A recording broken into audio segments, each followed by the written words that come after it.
One of the finest things about being a baby is that our minds can be read by others.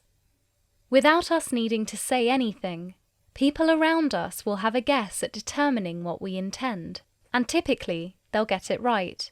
They'll correctly surmise that we are craving some milk, or that the sun is shining in our eyes, that it's time for a snooze, or that we want to jiggle the keys again. This may be highly gratifying and important to us in infancy, but it can set up dangerous expectations for the rest of our lives. It can breed in us the sense that anyone, especially anyone who claims to care about us, should be able to determine our deepest aspirations and wishes without us needing to say very much. We can stay silent. They will mind read. This explains a widespread tendency to assume that others must know what we mean and want, without us having actually told them anything clearly. We assume that our lover must know what we're upset about, that our friends should realize where our sensitivities lie, and that our colleagues must intuitively grasp how we want things done in presentations.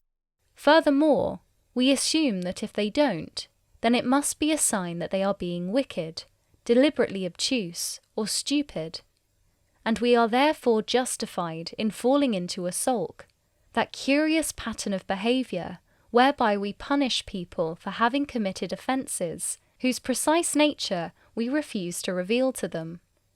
But in all this, we have, somewhere along the path of our development, forgotten the fundamental importance of teaching. Teaching isn't a distinctive profession focused on imparting knowledge about science and the humanities to the under-18s. It's a skill that we must put into practice every day of our lives, and the subject we must laboriously and patiently become experts in and deliver lessons on is called ourselves.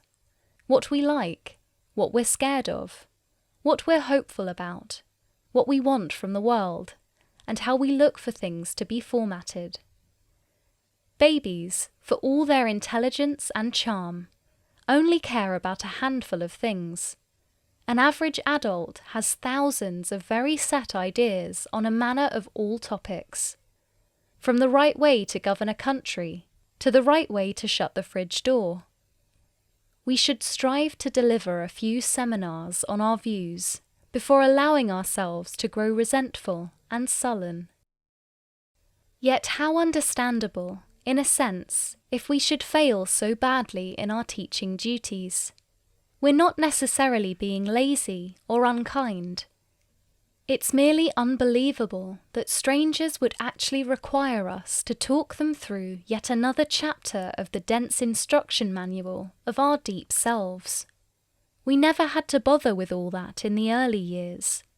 We may be more nostalgic for our infancy than we might have dared to imagine. One of the trickiest tasks we ever have to face is that of working out who we really are. This book is designed to help us create a psychological portrait of ourselves with the use of some unusual, oblique, entertaining and playful prompts. Click the link on screen now to find out more.